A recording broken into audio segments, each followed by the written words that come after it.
estiveram conosco nesse final de semana, muita paz, muita alegria. Então, nesse momento eu peço a todos fecharem seus olhos físicos temporariamente, vamos elevar o pensamento na figura de Jesus. Deus nos abençoe, Jesus, nosso mestre Antônio de Oliveira, todos os benfeitores que estão aqui, pedindo que eles nos auxiliem naquilo que nós temos merecimento e entendimento. Que todos que estão aqui agora possam sair daqui melhores que entraram.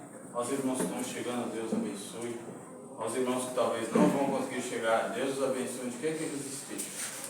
Pai nosso que estás nos céus, santificado seja o vosso nome, venha a nós o vosso reino, seja feita a vossa vontade, assim na terra como nos céus. O pão nosso de cada dia nos dai hoje, perdoai as nossas ofensas, na medida que vamos perdoando os nossos ofensores. Não nos deixeis cair em tentações, mas ajuda, Senhor, nos livrar do mal. Sua voz é reino, o poder e a glória para sempre. Que assim seja, graças a Deus. Pedimos que nos desenvolvendo no hino, que a gente possa aprender com ele um pouco mais do Evangelho segundo o Espiritismo, todos nós juntos. Assim seja, graças a Deus.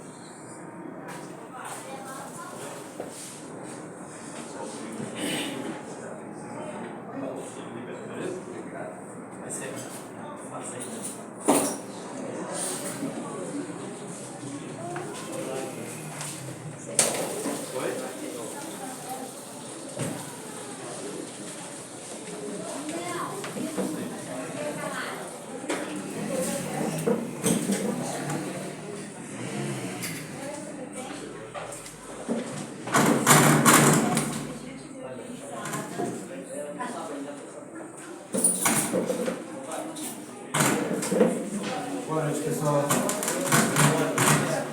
Então, me ajeitar aqui enquanto o pessoal chega.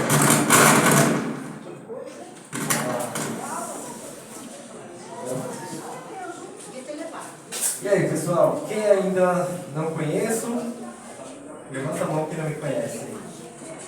Algumas carinhas aqui eu já reconheço. Sejam todos bem-vindos. Boa noite, seja bem-vindo.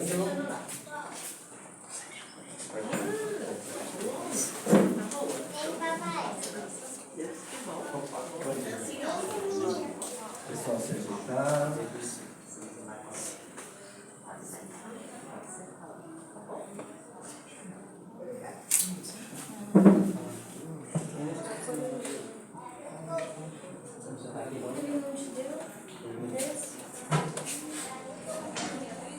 Boa noite para todo mundo. Tudo bem? Boa noite. Tá fugindo? Pode não.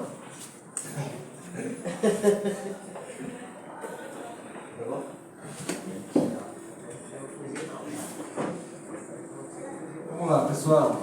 Tudo bem com vocês? Deixa eu me apresentar brevemente para quem não me conhece.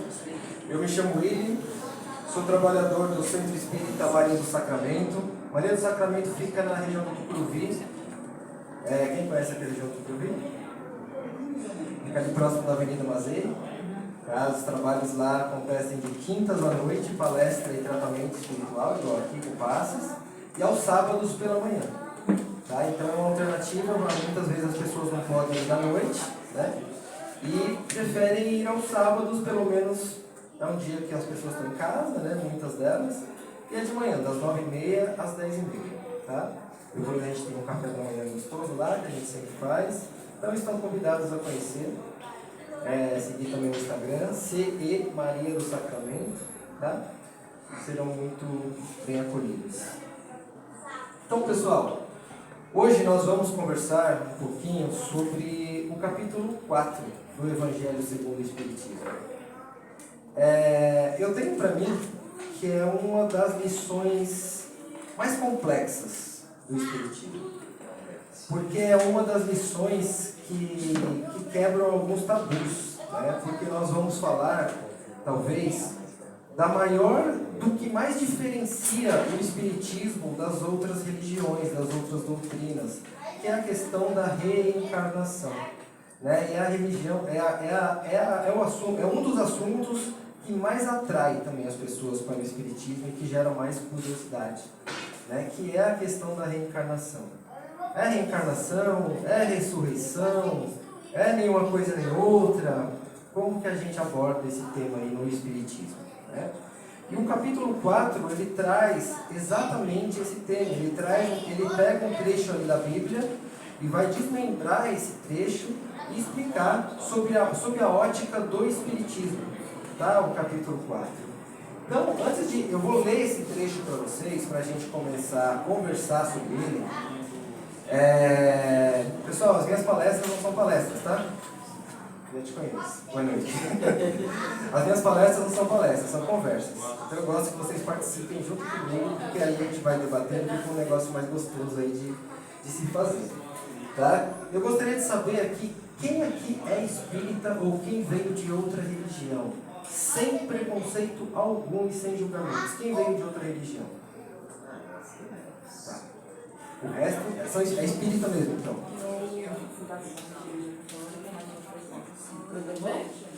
Aqui mesmo? Há 20 anos?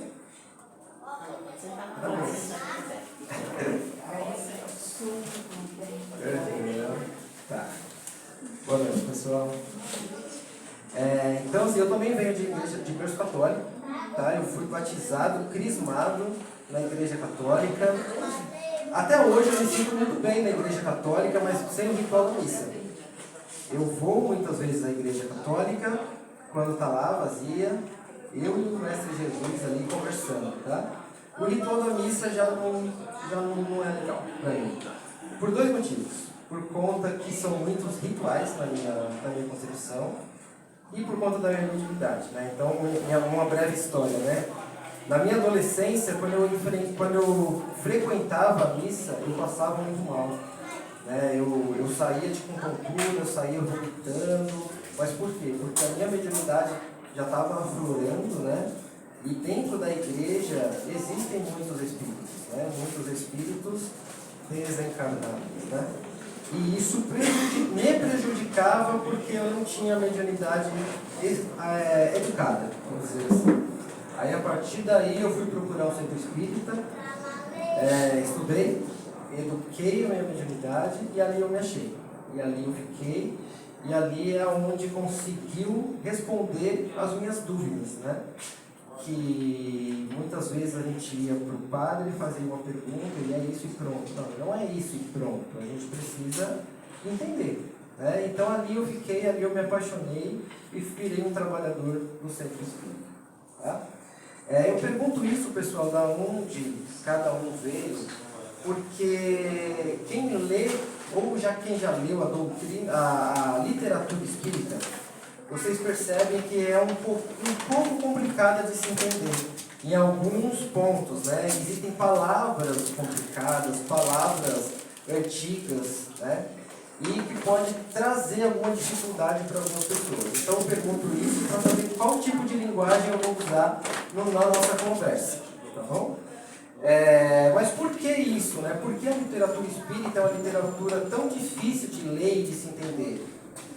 Porque quem voltou para ditar o espiritismo foram espíritos, né? São espíritos que já viveram, já passaram pela Terra há muito tempo, né? Que auxiliaram Kardec ali na escrita do livro dos espíritos e dos outros. E são espíritos que naquela época falavam essas palavras, né? O pessoal não falava paciência, falava parcimônia. E é normal. Hoje, se a gente fala para parcimônia, o jovem não vai entender o que a gente está falando, né? Se eu perguntar para essa mocinha o que é parcimônia, ela vai dar risada da minha cara e não vai saber, né? Então, pessoal, eu pergunto por que a doutrina espírita, na minha visão e na minha concepção, ela precisa ser facilitada para o entendimento de todos, tá? Então, pessoal, eu vou iniciar aqui lendo esse trecho do Evangelho segundo o Espiritismo, que diz exatamente assim. É o capítulo 4. Ninguém pode ver o reino de Deus se não nascer de novo.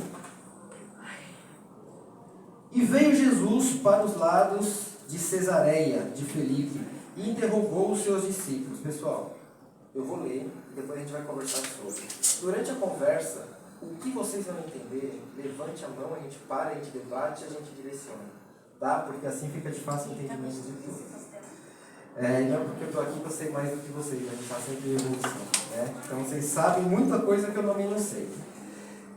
Quem dizem os homens que é o Filho do Homem? E eles responderam: uns dizem que é João Batista, mas outros dizem que é Elias, e outros Jeremias, que sou eu? Ou alguns dos profetas, disse-lhes Jesus. E vós quem dizeis que sou? Respondendo, Simão Pedro disse: Tu és o Cristo, Filho do Deus vivo.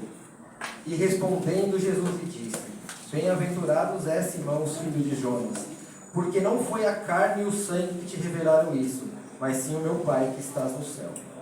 E chegou a Herodes, o tetrarca, notícia de tudo o que Jesus obrava e os bens que ele fazia, e ficou como suspenso, porque diziam uns: é João que ressurgiu dos mortos, João Batista. E outros: é Elias que apareceu. E outros: é um dos antigos profetas que ressuscitou.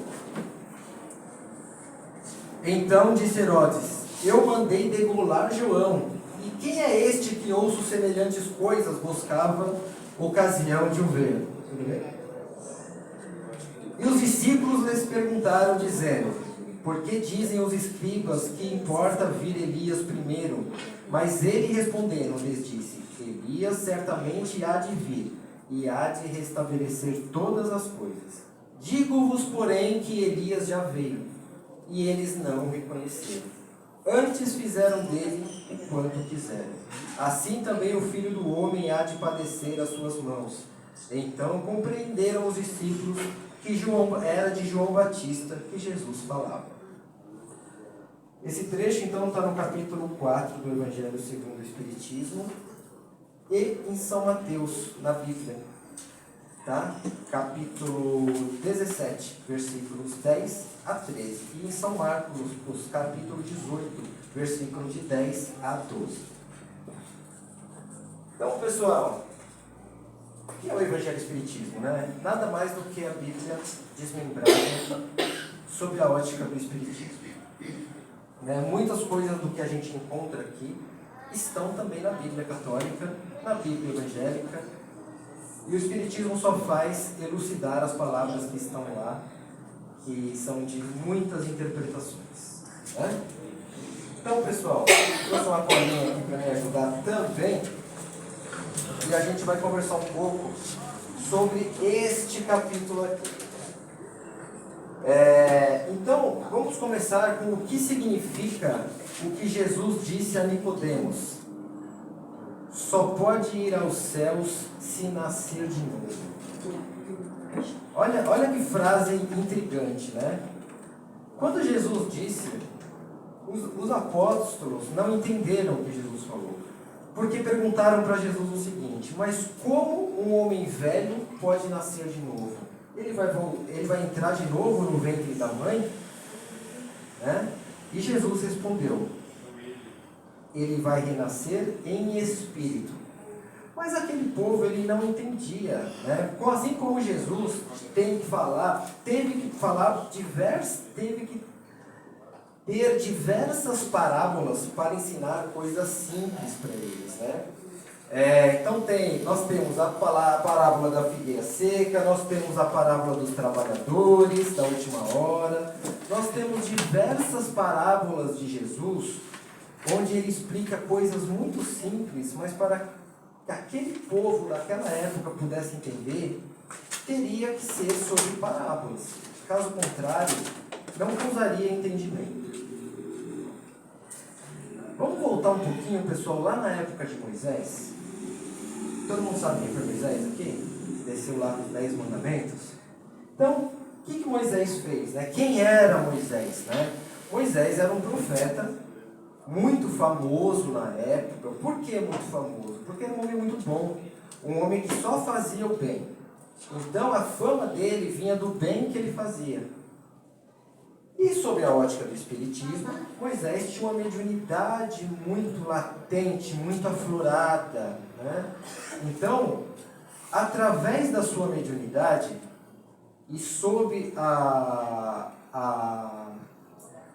conversação com os Espíritos de Deus, ele psicografou ali os 10 mandamentos, né? Dizem que foi a primeira psicografia que existiu, foi os 10 mandamentos, né? E o que diziam os 10 mandamentos? Amar a Deus sobre todas as coisas, né?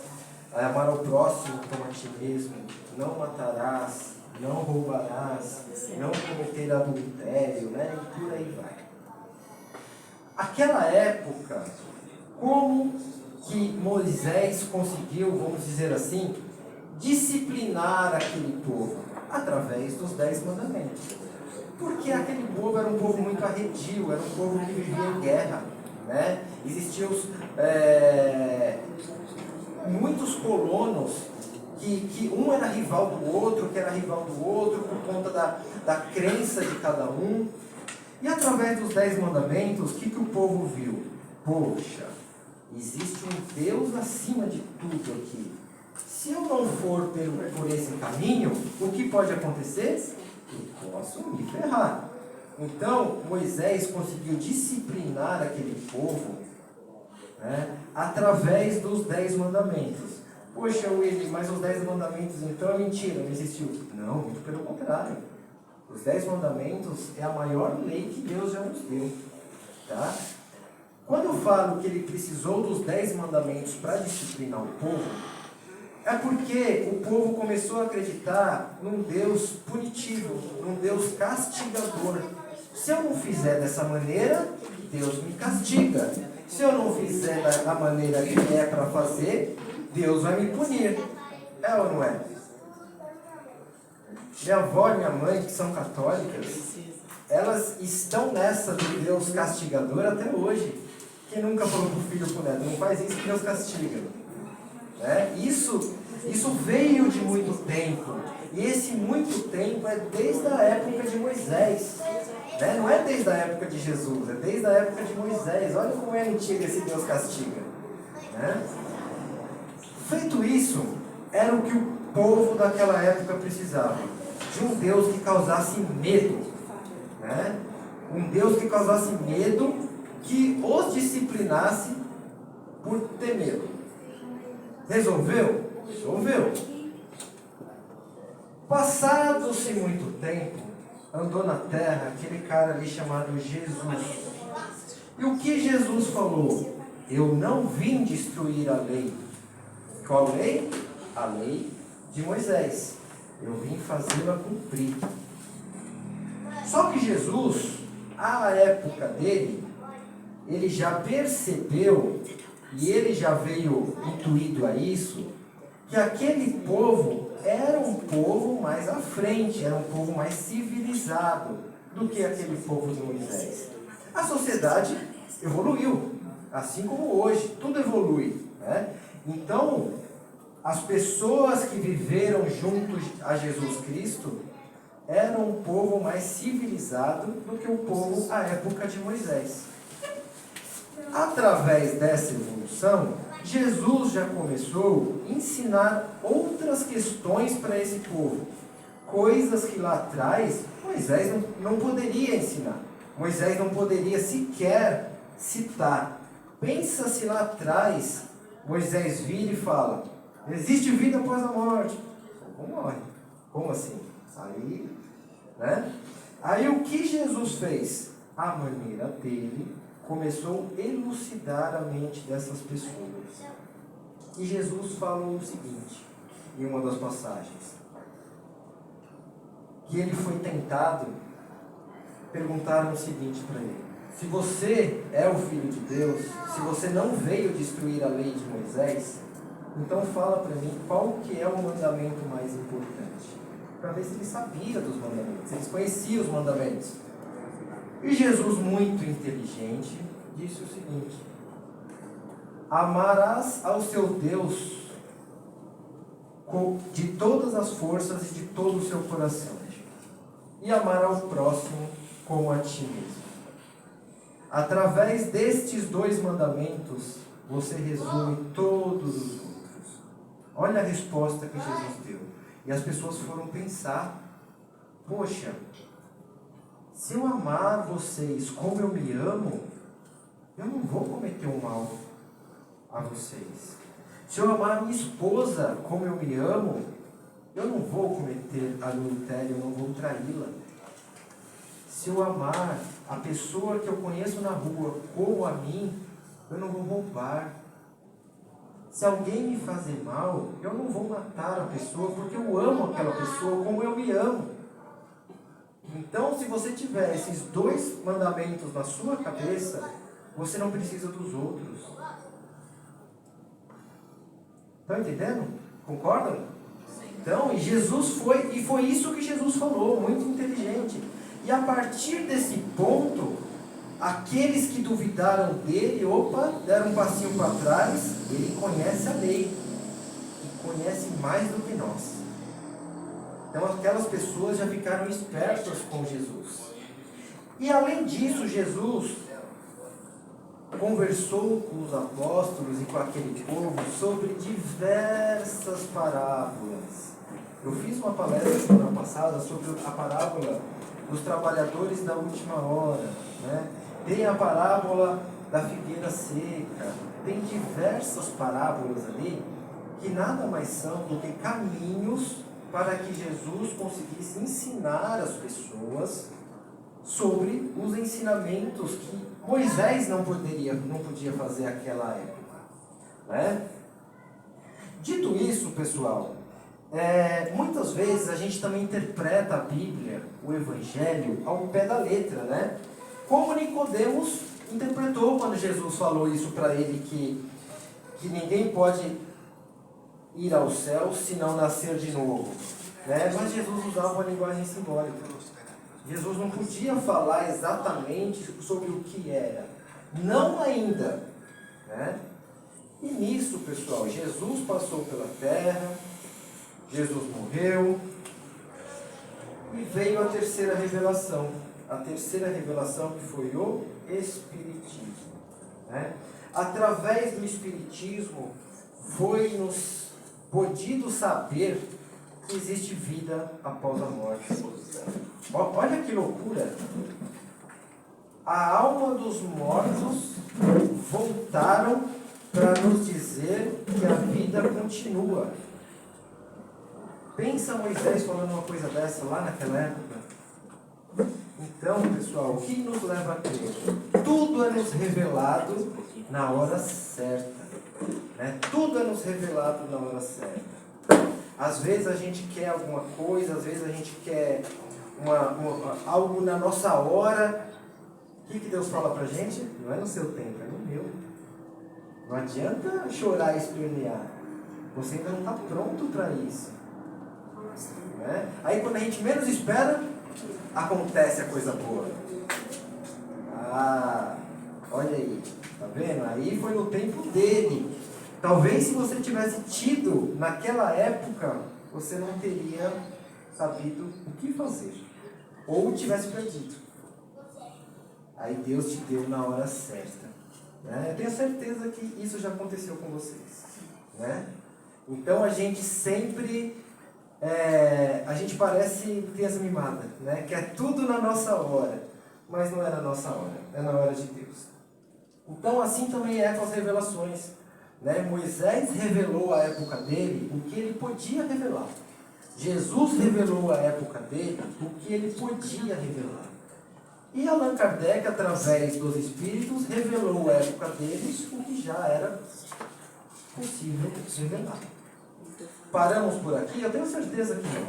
A Bíblia diz que seriam 3 revelações, mas a partir de agora a gente está subindo. A Terra está deixando de ser um mundo de provas e expiações para se tornar um mundo de regeneração. Olha o que a pandemia fez.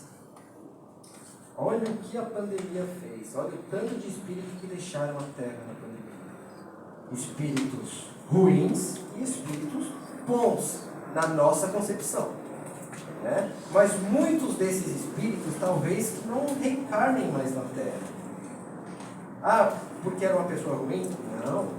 Porque ou merece já reencarnar em um mundo mais adiantado, ou merece reencarnar em um mundo mais atrasado. Mas vamos lá que a gente não chegou ainda nessa questão de reencarnação. Então, pessoal, na época de Jesus, a palavra reencarnação ela não existia. as pessoas falavam muito em ressurreição. Por que em ressurreição? Naquela época existia uma briga ferrenha entre os fariseus e os saduceus. Os fariseus era o povo que acreditava em ressurreição. Tá? Eles não sabiam explicar o porquê, mas eles sabiam que de alguma forma a vida ela não acabava com a morte.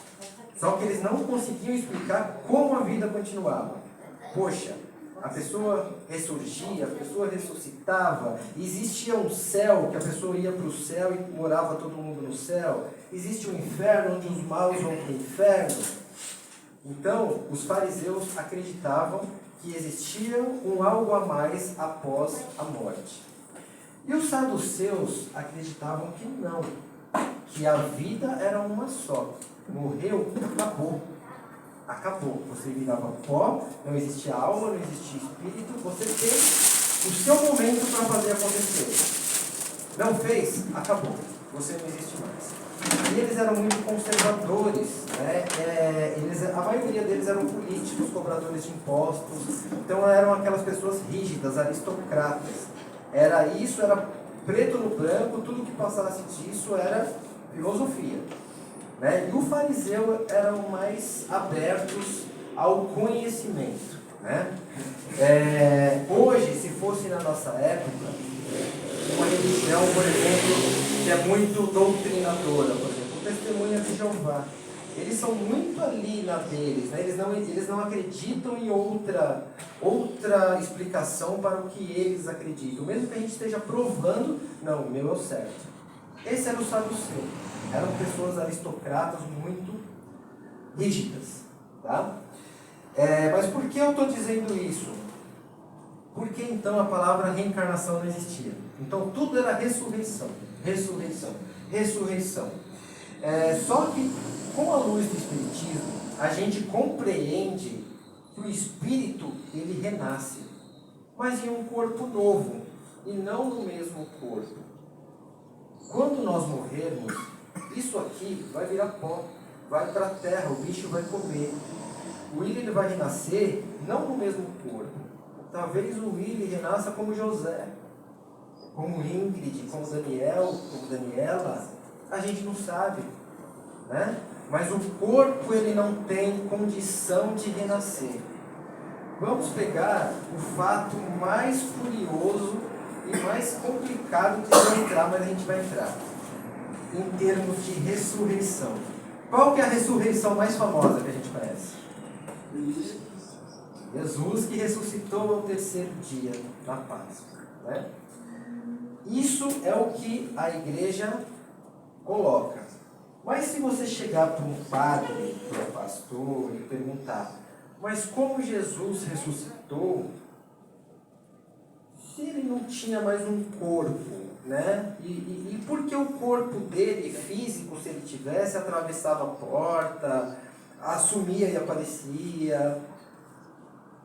O padre vai falar, porque Deus quis assim. O pastor vai falar, é obra de Deus, a gente não discute. Eles não explicam, não que eles estejam errados, mas eles não explicam. Né? Então o que o Espiritismo faz? Ele explica o que aconteceu. Cabe nós acreditarmos ou não. Né? O que aconteceu à época de Jesus, da ressurreição de Jesus? O que Maria Madalena viu não foi o corpo de Jesus ressuscitado. Ela viu, Jesus se fez presente para ela através do Espírito. Né? Quem aqui já enxergou o Espírito? Já. Então assim, o que Jesus fez? Ele se materializou para Maria Madalena. Qualquer espírito pode se materializar hoje, mesmo sem um corpo. Qualquer espírito pode atravessar essa parede daqui para lá. Eu não consigo, porque eu tenho um corpo. Mas Jesus conseguia. Então ele em espírito se materializou para Maria Madalena e ela viu o Espírito de Jesus, que estava na concepção da palavra subindo aos céus. Né? Uma grande prova disso que o Espiritismo acredita. Já ouviram falar no sudário que é aquele pano que envolvia o corpo de Jesus Cristo, que ficou marcado com as feições de Jesus. Claro. Por favor, ficha azul, pode subir.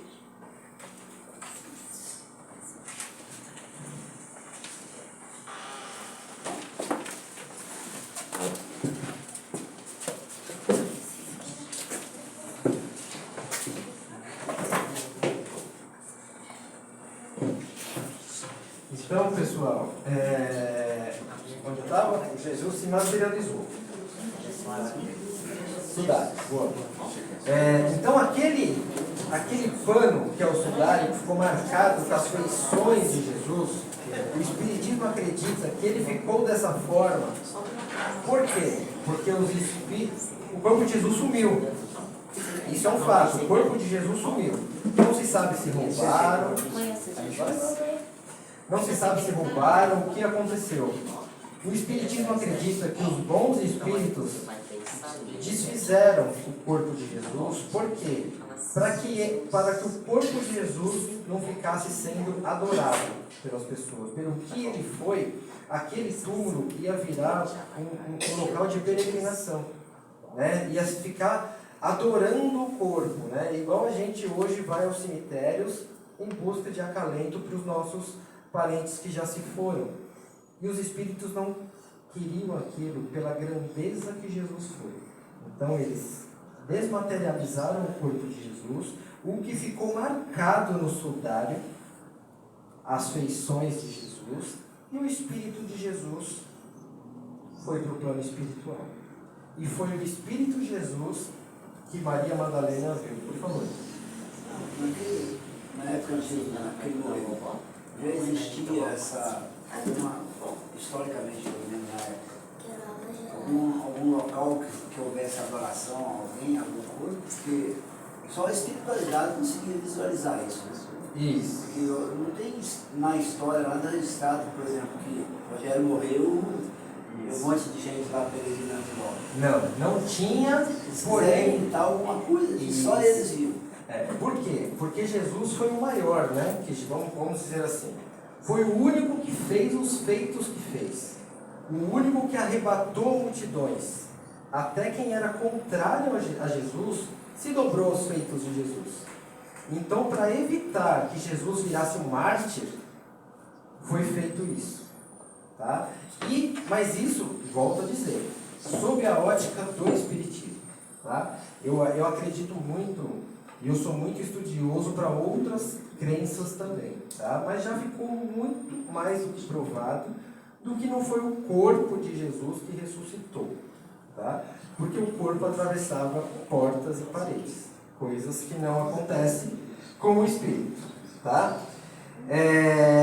Então, pessoal, a gente entra na seguinte questão, né? Uma questão mais profunda. A reencarnação. O Espiritismo hoje, então, ele acredita que nós vivemos diversas vidas. Para quê? Para nós podermos evoluir, para nós chegarmos o mais perto da perfeição possível. Né? Então, todo mundo que está aqui já viveu vidas passadas. Quem aqui, por exemplo, vamos pegar algumas questões, né? Quem aqui teve já aquela sensação de que estava naquele lugar, no mesmo horário, com aquela pessoa, com aquele vento batendo na árvore, balançando? Poxa, isso daqui já aconteceu comigo exatamente assim. Já tiveram? Já. Isso é chamado de déjà vu. O Espiritismo explica que são pequenas recordações que o Espírito tem de vidas passadas dele. Tá? Às vezes não aconteceu exatamente daquele jeito, porém, com as mesmas pessoas em corpos diferentes, reencarnados de outra maneira, com processos similares ali acontecendo.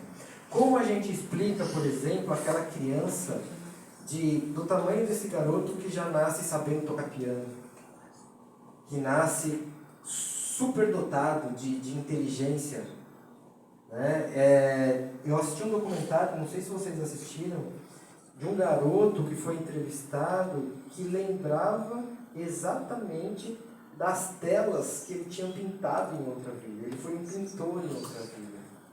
E com 4 anos de idade, ele lembrava, ele olhava para o quadro, esse quadro aqui foi eu que pintei. Esse aqui foi eu que pintei. Aí quando deram uma tela para ele pintar, os traços dele eram iguais aos traços que estavam no quadro.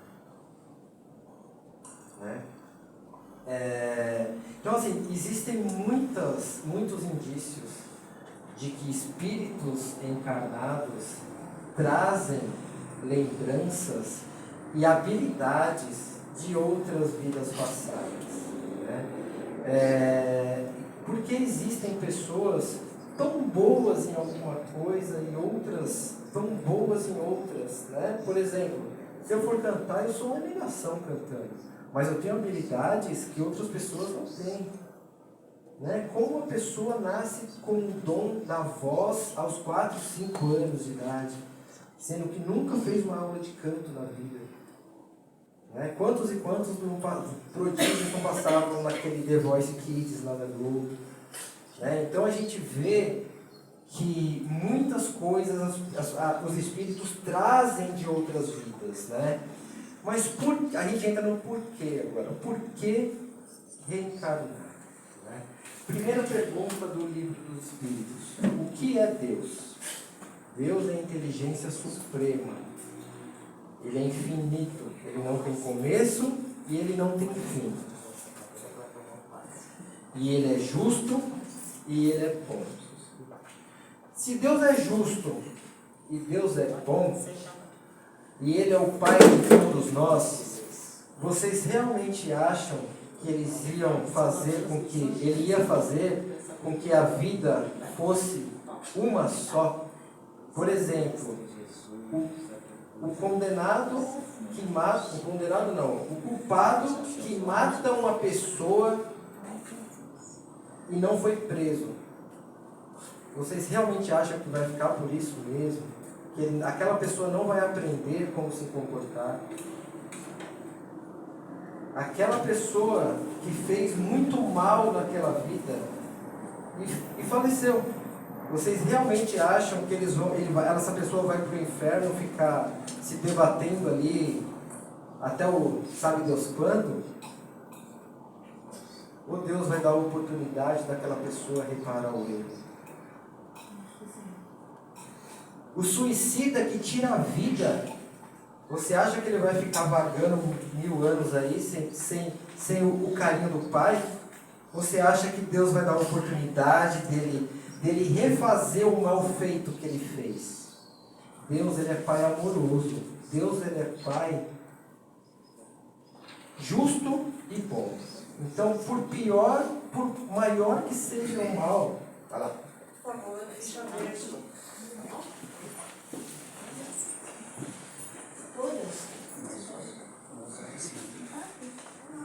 Todas fichas verdes.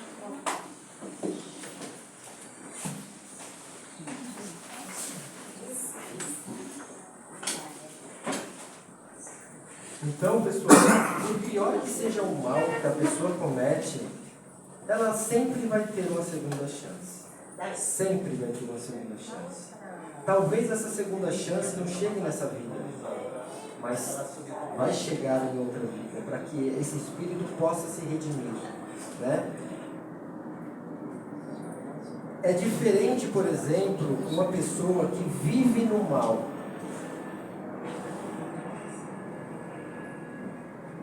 Uma pessoa que vive no mal, uma pessoa que é maldosa, né? Do que uma pessoa que erra. Existe uma grande diferença entre a maldade e o erro. O erro é sempre bem visto. O mal, ele é sempre mal visto. Mas não é porque ele é mal visto que Deus não vai dar a chance daquele espírito se redimir e virar um espírito bom. Para isso existem múltiplas encarnações. Múltiplas encarnações. Né? A gente pode pegar muitos exemplos, né? Porque uma criança, muitas vezes, nasce com um paraplégico, com uma deficiência grave. Aí a gente fala, né? Poxa, mas tão novo, tão inocente, não merecia isso daí, né? Como a gente explica isso? Né? ou às vezes uma pessoa muito boa, que ajuda todo mundo, que foi um filho exemplar, que é um trabalhador exemplar, um marido exemplar, com 20 anos de idade, morre em um acidente de carro, do nada. Como a gente explica isso? Porque se a gente for pela ferro e fogo, obrigado, viu? Se a gente for julgar os desígnios de Deus, então Deus não é um pai amoroso, não é um pai justo e bom, porque ele leva um filho bom aos 20 anos e coloca na terra uma criança deficiente. Não é verdade? Então, se nós sabemos que Deus é um pai justo e é um bom, então a gente sabe que aquela criança que nasceu com aquele problema, muito provavelmente é consequência de uma vida passada. Então, ninguém é vítima nessa encarnação. Né? Aquela criança, aquele espírito que hoje está como criança, que foi permitido que ele reencarnasse, muito provavelmente ele está expurgando algum erro de uma vida passada. Aquele homem que teve a vida tirada aos 20 anos por um acidente de carro, um homem tão bom, muito provavelmente ele está sofrendo alguma expiação da vida passada ou alguma prova para que ele seja alguém melhor. Né? O que a gente traz das outras vidas? Nós trazemos o caráter. O caráter, ele permanece. O nosso caráter, ele permanece em múltiplas encarnações. Porque o Willi, quando falecer, quando fizer a passagem, eu vou continuar sendo eu, lá. Vocês vão continuar sendo vocês, lá. No plano espiritual, que é a nossa verdadeira vida. Né? E quando nós voltarmos para cá, eu não vou lembrar da minha vida como ele, mas eu vou guardar, vou ter na minha mente, no meu coração, todo o caráter formado na outra vida. E muitas das minhas habilidades, elas vão ficar. Então, na próxima encarnação, talvez eu não seja cantor, mas talvez eu seja algo que eu lutei muito para ser nessa vida, que eu consegui aprender, mas não consegui realizar o sonho. Né? E as vidas sequentes servem para a gente aprender e para a gente nos melhorar. Né? Quer dizer que eu errei nessa vida com alguém. Digamos que eu tenha errado com a minha mãe, com meu pai nessa vida, e eles já faleceram. Quantos não são os filhos que os pais falecem, os pais fazem a passagem e o filho fica morrendo de remorso? Porque ou não cuidou, ou negligenciou, ou maltratou. Então Deus sempre vai dar uma oportunidade para a gente refazer o mal que a gente fez. Porque todo mundo aqui, pessoal, a gente está em aprendizado. Ninguém aqui é formado na escola da vida. A gente erra, e a gente vai errar bastante. Mas o que realmente importa é o quanto a gente está disposto a melhorar esse erro. Né? Quando a gente... Sabe aquele filho que a gente fala, filho, neto, afilhado, enfim, que a gente fala, não faz dessa forma. E a pessoa vai e faz, não coloca o dedo na tomada, vai e coloca o dedo na tomada.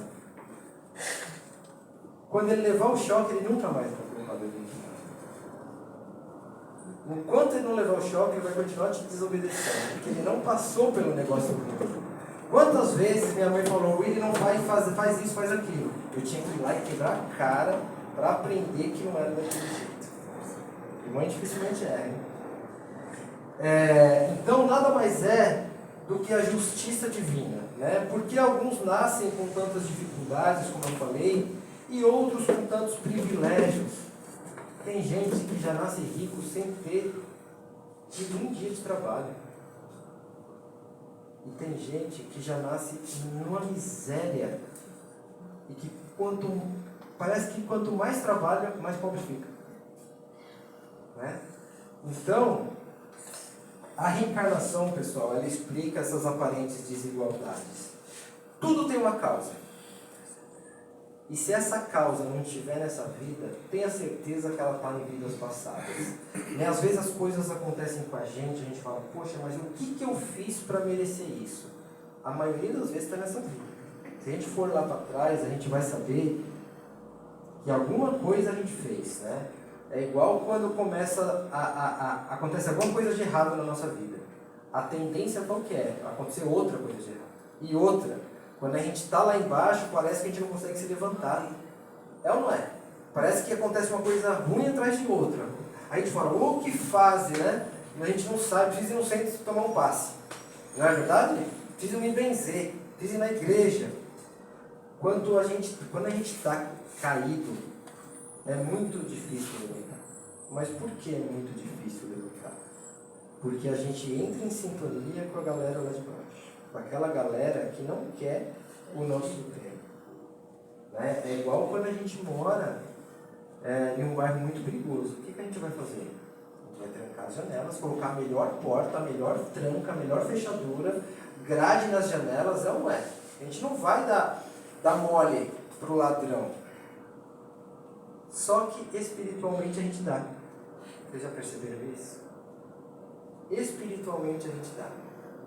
A gente discute em casa com o marido, a gente discute com a mãe, com o pai. A gente deixa o clima de discussão tomar conta. A gente deixa a raiva tomar conta. A gente deixa o melindre tomar conta. A gente deixa o nosso orgulho, o nosso ego tomar conta. 80% das brigas de casal é por conta do orgulho e do egoísmo. É ou não? Às vezes a gente sabe que está errado e não dá o braço a torcer. Até a hora que a gente perde. Aí eu pergunto para vocês, por que a gente é tão vulnerável para o nosso orgulho? Teve uma vez que eu fui fazer uma palestra, pessoal, lá em Guarulhos, o tema era exatamente esse, o orgulho e o egoísmo. A gente conversou bastante sobre esse tema, eu vou contar para vocês bem rápido, porque foi algo muito interessante que aconteceu. Um rapaz, na penúltima fileira, levantou o braço e falou assim, eu posso contar um caso que aconteceu comigo? Eu falei, claro. Ele falou, há 2 anos atrás, eu fui traído pela minha esposa. Olha, o homem falar isso, ele já venceu, né? Ele já quebrou um negócio dentro dele que foi, eu fui traído pela minha esposa. E eu sou casado com ela há 20 anos. E eu perdoei a minha esposa. Eu peguei ela na cama com outro homem. Não foi uma traição banal, ele pegou ela na cama com outro homem. E ele falou, eu perdoei. Porque eu amo a minha esposa e eu tenho certeza que ela me ama também. E a esposa dele estava do lado dele.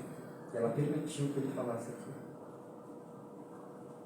Aí tinha uma menininha junto com eles, que acredito que era filha do casal. Aí a esposa dele chorando, depois pediu para falar, falou assim, eu errei. Eu realmente traí o homem da minha vida. E graças ao perdão dele, hoje eu estou grávida dele de novo. Sabe quando todo mundo engole em seco? Aí as pessoas, a partir daí a gente fala, né? Se fosse conosco. Olha como a gente deixa o ego, principalmente nós homens, a gente deixa muito o ego e o orgulho tomar conta. Né? Porque na sociedade machista o homem pode fazer o que quer. E a mulher, se ela erra, ela é excomungada até o final. Né? Mas dessa vez o erro partiu dela. E ele teve a humildade de dar um passo para trás e perdoar a esposa dele.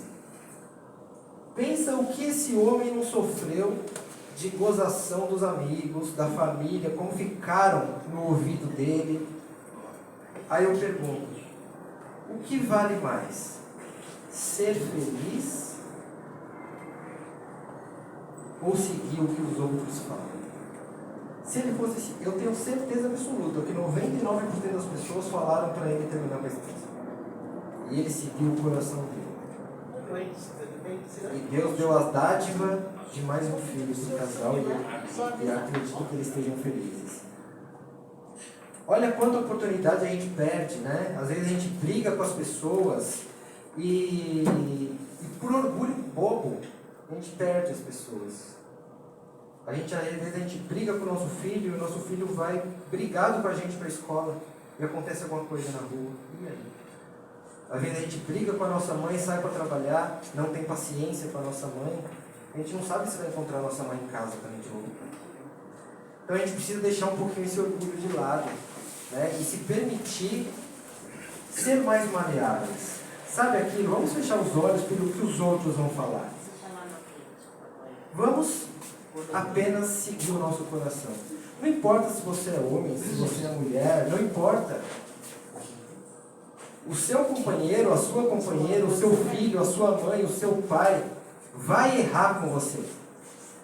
Porque nós estamos na terra, nós estamos aqui, nós somos seres humanos errantes. Eles vão errar com a gente. E nós também vamos errar com eles. Sabe aquela coisa do que Jesus falou? Amar ao próximo como a nós mesmos? E se nós errarmos com as pessoas? A gente não gostaria que as pessoas nos perdoassem? E por que é tão difícil a gente perdoar as pessoas? Quando a gente estiver diante de uma situação como essa, a gente precisa fazer o seguinte: o que eu estou passando me aproxima ou me distancia de Jesus? O que Jesus faria nessa oportunidade que eu estou passando? Jesus perdoaria. E por que é tão difícil perdoar? Quando Jesus estava na cruz, na minha opinião, ele nos deixou o maior dos ensinamentos. Quando ele, com dor, sangrando, quase morrendo, ele olhou para o céu e falou: Pai, perdoe-os, eles não sabem o que eles fazem. Olha isso. E por que é tão difícil a gente perdoar coisas tão menores? Se Jesus deu essa lição para a gente, como é difícil a gente perdoar. Então, sempre que nós passarmos por alguma dificuldade, quando a vida bater na nossa cara, vamos perguntar: isso que eu estou pensando em fazer me aproxima ou me distancia de Jesus? E você vai saber o que você vai fazer. Ah, mas não sei quem vai falar. Não sei quem não paga a sua conta de internet no final do mês. O dia que você ficar na cama de hospital, vizinho, família, não vai lá te pagar um plano de saúde para você se curar. É você, no final, é igual a Joana de Ângeles falava para Divaldo: no final, é você com você mesmo. E por que a gente se preocupa tanto com os outros? Por que a gente deixa o nosso orgulho tomar conta da nossa vida? Porque é tão difícil perdoar as pessoas. Vamos refletir sobre isso. E para se encaminhar para o final, pessoal, então o objetivo da reencarnação não é apenas viver novamente. É fazer com que no seu coração nasça a oportunidade de uma melhora. Às vezes, a gente vai errar muito nessa vida. E às vezes a gente vai morrer sem a chance de reparar. Mas Deus sempre vai dar uma nova oportunidade para a gente. Deus nunca vai abandonar filho algum. E quando a gente compreende a reencarnação, a gente muda tudo. Sabe por que muda? Porque a gente vê que não pode jogar a vida fora. Então a gente precisa fazer o máximo de bem que a gente puder. Porque isso vai adiantar. Isso vai adiantar a nossa evolução. Às vezes, pessoal, a gente tem a oportunidade. Às vezes a gente tem a oportunidade de fazer coisas muito boas. Aí o cansaço não deixa. A preguiça não deixa. às vezes, o que o outro vai falar não deixa. A gente coloca nossas decisões nas mãos dos outros. Né? E assim, como mensagem final, pessoal, Jesus, com a sua sabedoria, não disse que para ver o reino dos céus é preciso nascer de novo. Hoje a gente entende que, então, que nascer de novo é nascer espiritualmente, até que sejamos puros de coração. Mas o ser puro de coração depende da gente. Não depende de Deus. Não depende de Jesus. Não depende do seu filho. Não depende do seu esposo. Depende de você. Depende de você. Muitas vezes a gente vai se entristecer por coisas que fizeram conosco. E a gente precisa pensar, vale a pena ficar triste? Sabe por que não vale a pena? Porque cada um de nós, a gente está em um estágio evolutivo. Eu passei por coisas que vocês não passaram. E vocês passaram por muitas coisas que eu nem sonho em passar. Então cada um de nós temos nossa experiência de vida. E muitas vezes aquele que nos maltrata, aquele que nos magoa, é porque ainda não aprendeu algumas lições que a gente já aprendeu. Às vezes a vida já bateu tanto na gente que a gente já aprendeu coisas que aquela pessoa não aprendeu ainda. Então vale a pena a gente inflar o nosso orgulho, o nosso ego e bater com a mão na cara daquela pessoa, sendo que ele apenas errou porque não aprendeu o que a gente já aprendeu. E quando formos nós que erramos? Você vai gostar de apanhar? Você vai preferir que o outro te ensine como fazer. Ao invés de criticar, não é melhor pegar na mão do outro e falar: o que você fez não é certo. O certo é assim, assim, assim. Só que dificilmente, dentro de um relacionamento, eu estou pegando um relacionamento porque é o convívio mais difícil que tem, eu acho. Por ser duas pessoas de famílias diferentes. Se a gente simplesmente agir com orgulho no relacionamento, a gente vai perder pessoas. E quando chegar lá na frente, a gente vai olhar lá para trás. Poxa, teve um dia que eu estava com aquela pessoa, ela era tão boa para mim, mas por conta de um erro dela eu fui orgulhoso e aí? O tempo não volta. Deus te dá outras oportunidades, mas o que passou, passou. Então, pessoal, vamos nos agarrar à luz da reencarnação, não como uma muleta, mas com aquilo de Deus me deu a dádiva dessa vida. Eu vou fazer dela o melhor que eu posso. Eu não vou deixar escapar oportunidades. Quais são as oportunidades? De fazer vocês crescerem, nos fazer crescer. Isso que a vida não está me impondo, me aproxima ou me afasta de Jesus?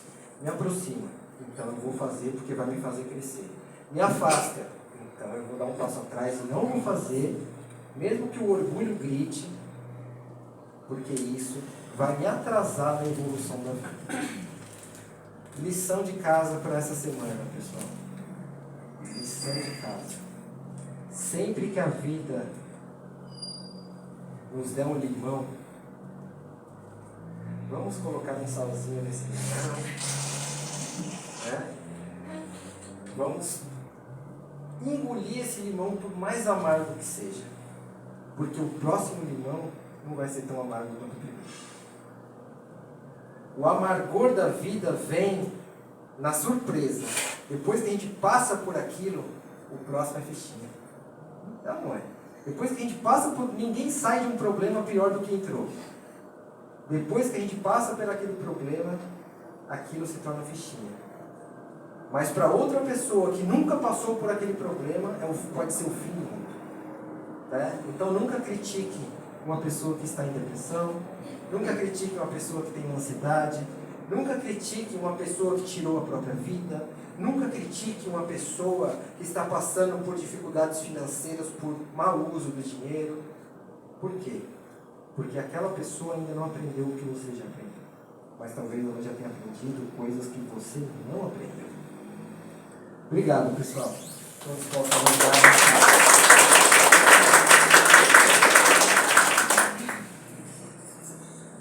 Pessoal, perguntas, dúvidas? Eu nem abri para perguntas, para as dúvidas. Vocês querem comentar alguma coisa? Colocar algum caos? Não? A intolerância não é a mesma coisa que o orgulho? Exato. A intolerância nada mais é do seu ego gritando ali, né? Você está intolerante com uma pessoa, mas aí você precisa se perguntar o porquê dessa intolerância. O que aquela pessoa te irrita tanto para você ficar assim? Será que o problema não está em você, ao invés na pessoa? Né?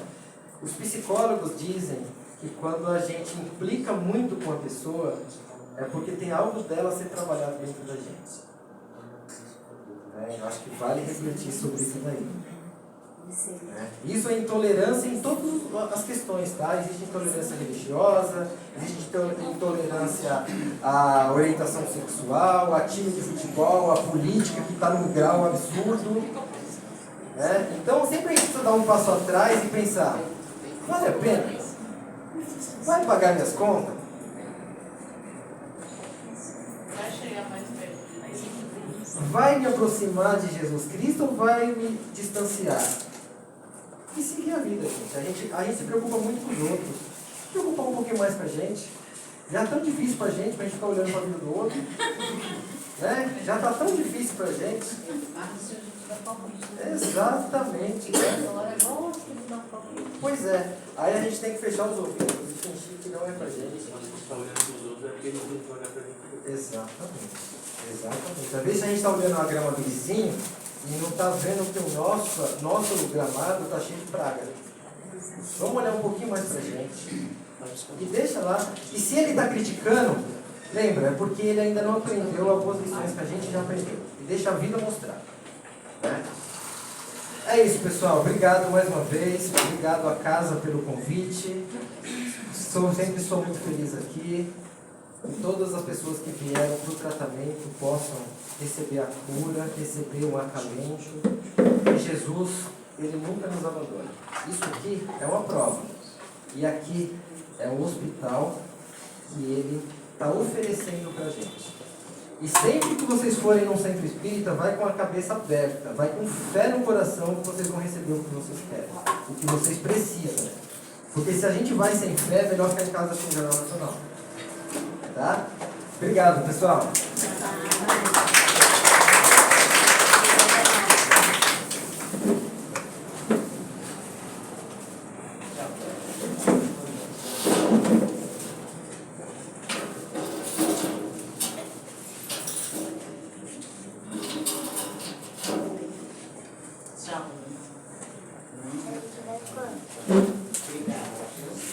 Eu que agradeço. Tchau, Até a próxima. Tchau, tchau, gente.